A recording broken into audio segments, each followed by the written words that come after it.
Здравейте, колеги! Днес ще отговорим на въпросите към глава 7 от вашия учебник Сравнителни икономически системи. Първият въпрос е: кои са институционалните черти на съветската икономика? Отговора на въпроса се съдържа в точка 7.1 на страница 56. Е пълна държавна собственост върху средствата за производство и авторитарно централно планиране. Това са двете основни черти на съветската икономика. Да обясним какво означават те. На практика пазара е заместен изцяло от централни планови органи, които правят така наречените 5-годишни или 5-летни планове. В тия 5-летни планове се описва за период от 5 години какво да се произвежда, на какви цени, с какви разходи, на каква цена да се продава и така нататък. Тоест, прави се нещо като баланс на междуотрасловите връзки. Това е един документ с продължителност 5 години, който показва каква е връзката между всички отрасли в икономиката. Това, което е произведено от един отрасъл, се използва от друг и така нататък. Тоест, цялата икономика на практика с тия баланси между отрасловите връзки се е планирало какво ще се произвежда, какво ще се потребява, какво ще се инвестира и така нататък, на какви цени, с какви разходи за един период от 5 години. Това е било държавното планиране, което е замествало пазара. Втората черта, казахме, почти изцяло държавна собственост. На практика е установена съвсем малка частна собственост, като на практика почти изцяло всичките фабрики, инфраструктура са държавни. От земята също огромна част е държавна. Може да се каже, че близо 80-90% от брутния вътрешен продукт, който се създава на практика, е от държавни предприятия, от държавна собственост. Продължаваме с втория въпрос. Какъв е основният проблем на централното планиране? Два са основните проблеми. Казахме, че първият проблем е липсата на мотивация. Тоест, когато собствеността не е частна, е държавна, никой няма полза да дава максимум от себе си, тъй като няма да получи това, което е изработил реално, ще получи малка част от него. Значи липсата на мотивация и на ръководителите, и на съответно на работниците и служителите в съветската икономика е много сериозен проблем. Втория проблем е, че директорите на държавните предприятия подават погрешна информация към органите за планиране. Каква е целта? Целта е първо лесно да се изпълни плана и второ, като има повече ресурси, евентуално част от тях да бъдат присвоени, т.е. да бъдат откраднати.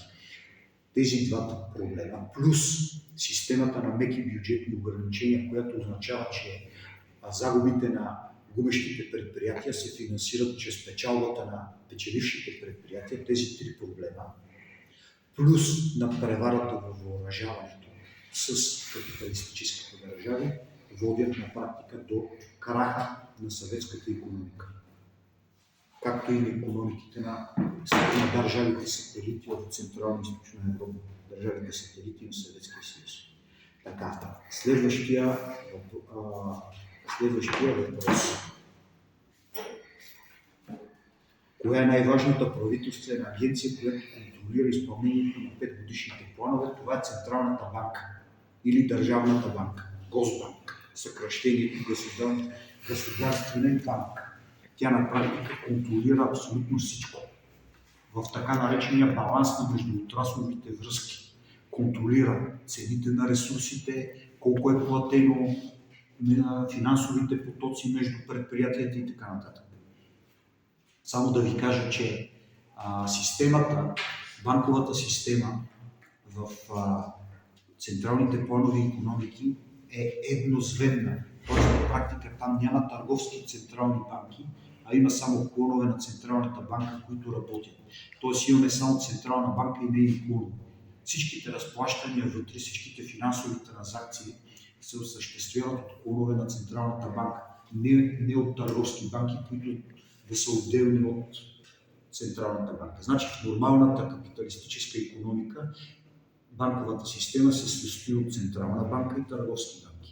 Докато в социалистическите икономики имаме само едно звено, Централната банка и нейни клонове.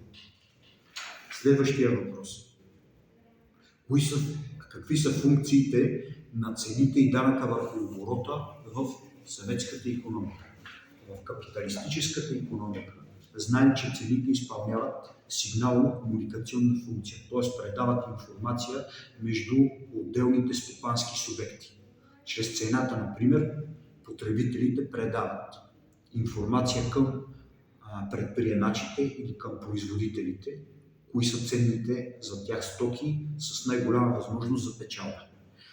При съветската икономика или по принцип при централната планова икономика цените не предават информация, защото са изкуствено създадени от централния планов орган.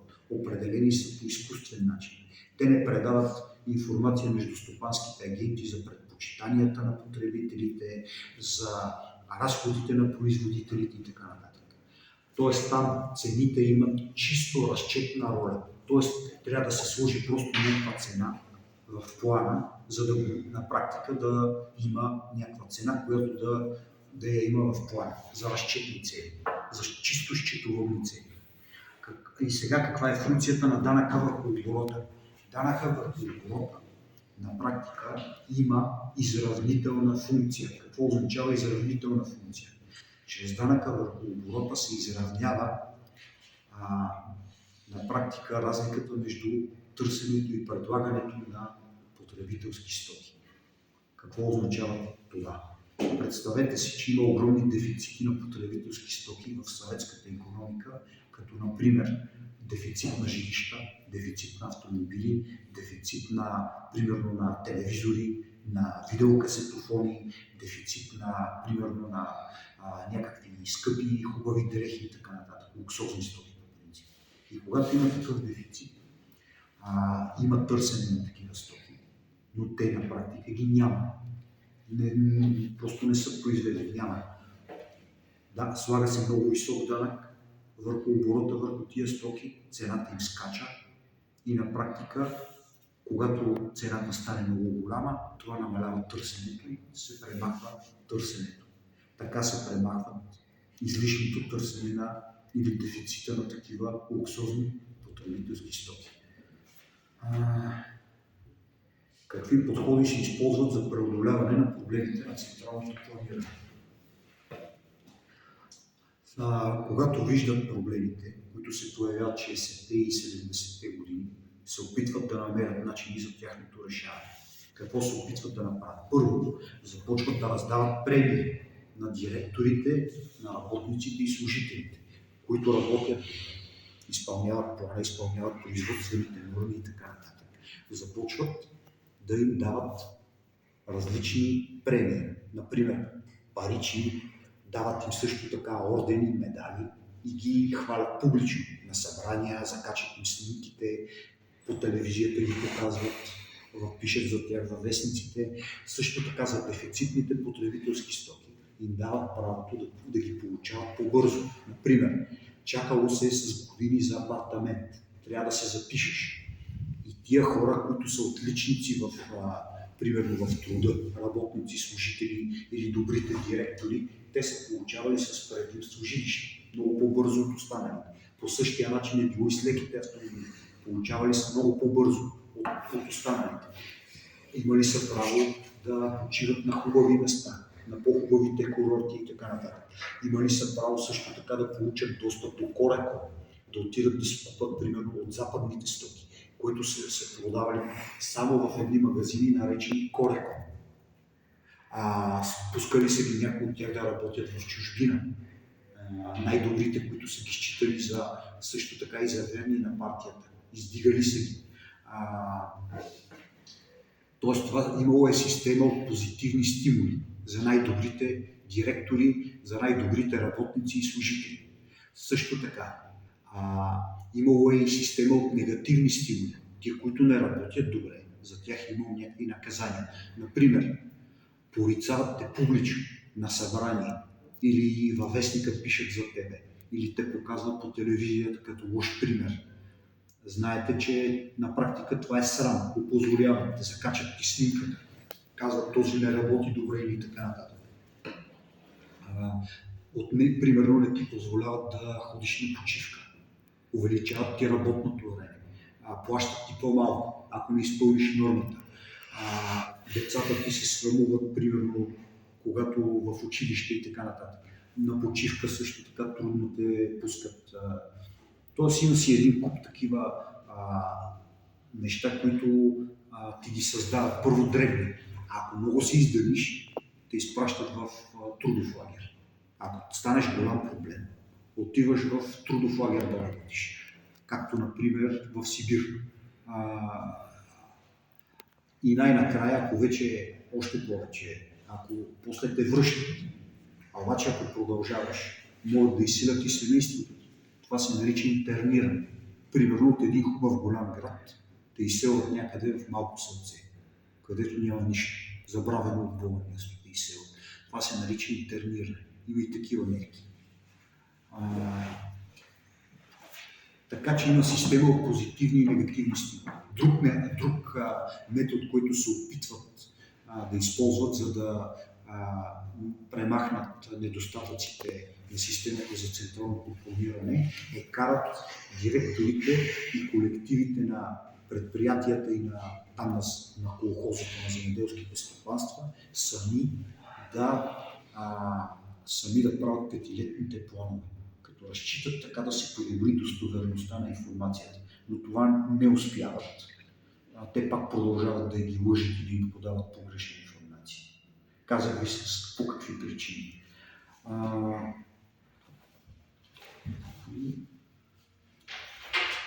Това е на практика. Благодаря ви за вниманието.